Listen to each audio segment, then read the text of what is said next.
आज हम कक्षा 9th में पढ़ेंगे ललद्य। ललद्य जैसे इनका नाम है, धैम देखो द और य से मिलकर बना है, तो इसका क्या पढ़ेंगे ललधय, ललद्य। ये कश्मीरी भाषा के कवि हैं। इनके वाक प्रसिद्ध हैं, जैसे रसखान के सवैया प्रसिद्ध हैं, कबीरदास जी के साखियाँ प्रसिद्ध हैं, उसी तरह ललद्य के जो हैं वो वाक प्रसिद्ध हैं। इन्होंने धर्म और जाति की संकीर्णताओं से ऊपर उठने की बात कही है। अब इनका पहला देखें, पहला वाक है, रस्सी कच्चे धागे की खींच रही मैं नाव, जाने कब सुन मेरी पुकार, कर दे भवसागर पार। यहाँ पर मनुष्य जो ईश्वर को प्राप्त करने की जो प्रयत्न कर रहा है, प्रयास कर रहा है, उसकी व्यर्थता के बारे में बताया गया है कि मनुष्य का जो जीवन है वह एक छोटा सा नश्वर जीवन है और उसमें से उनकी आयु रूपी जो पानी है वह टपकता रहता है। यहाँ से देखो, रस्सी कच्चे धागे की, रस्सी यानी हमारा जो जीवन है, मनुष्य का जो जीवन है वह एक कच्चे धागे की रस्सी के समान है या कच्चे धागे की डोर के समान है। किसका जीवन? मनुष्य का जीवन।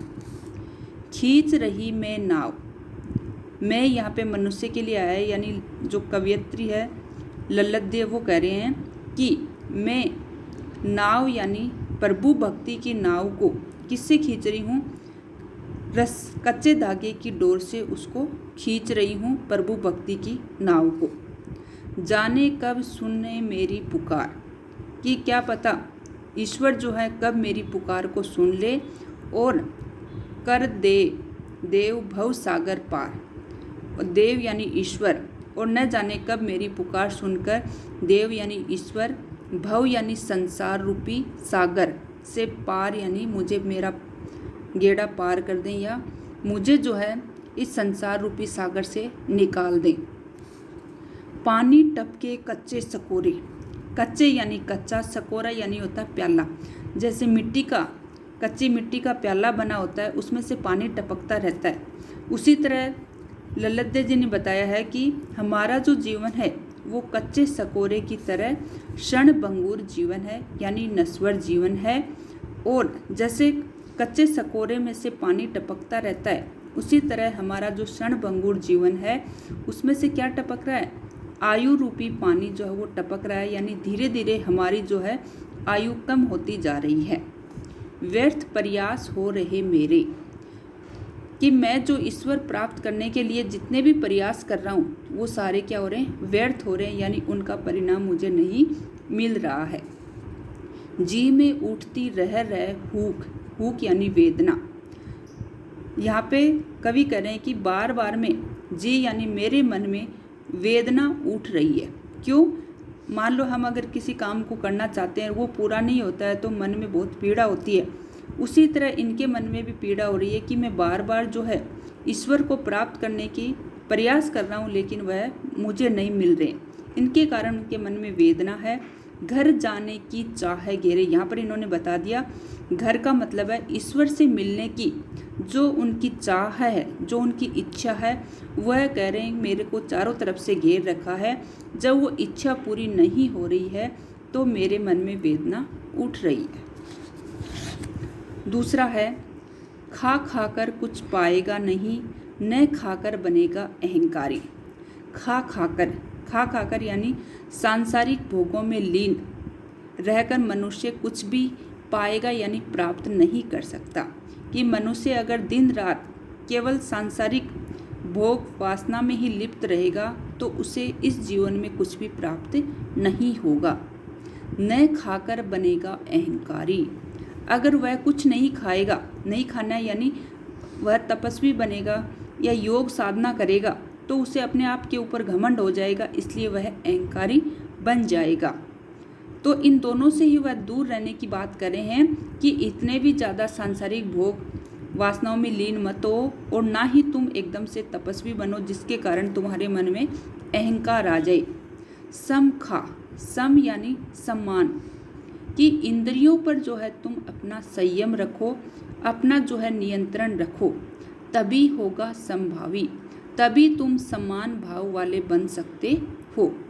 खुलेगी सांकल बंद द्वार की, खुलेगी यानी खुल जाएगी, सांकल यानी कुंडी, बंद द्वार, यहाँ पे बंद द्वार यानी प्रभु प्राप्ति के लिए जो द्वार बंद पड़े हैं वह सारे खुल जाएंगे। कब? जब तुम अपने इंद्रियों पर संयम रखोगे और समान भाव वाले रहोगे, यानी सुख दुख में तुम समान भाव रखोगे, हर मनुष्य के साथ समानता का व्यवहार करोगे, तो तुम्हारे प्रभु प्राप्ति के जो बंद दरवाजे हैं उनकी सांकल यानी कुंडी खुल जाएगी, अर्थात तुम्हें ईश्वर की प्राप्ति हो जाएगी।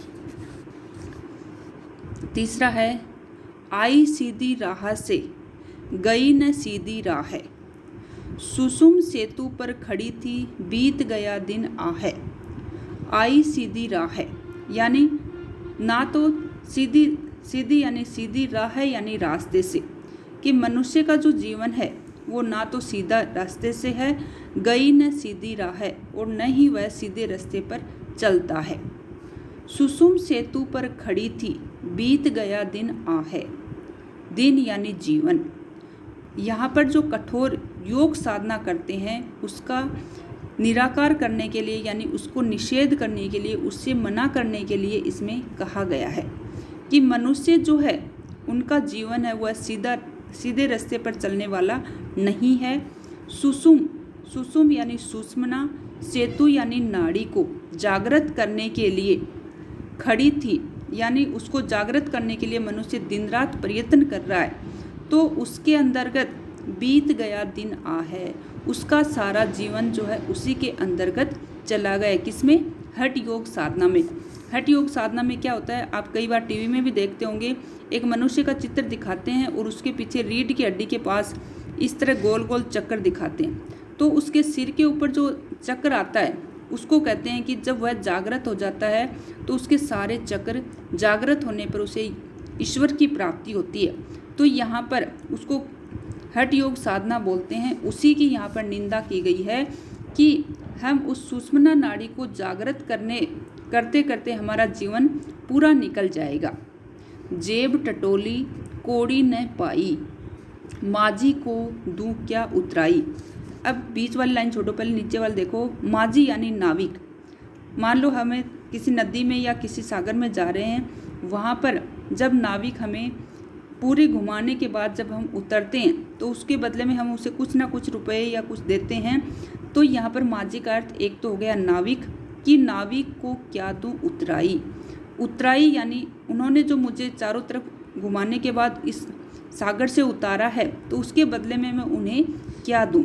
यहाँ पर नाविक का मतलब है ईश्वर, कि मैं ईश्वर को जो है, ईश्वर ने जो मुझे इस संसार रूपी सागर से पार किया है उसके बदले में क्या उतराई यानी दिव्य गुणों की पूंजी कहाँ से दूं, क्योंकि मेरे अंदर तो ऐसे गुण आए ही नहीं। क्यों नहीं आए?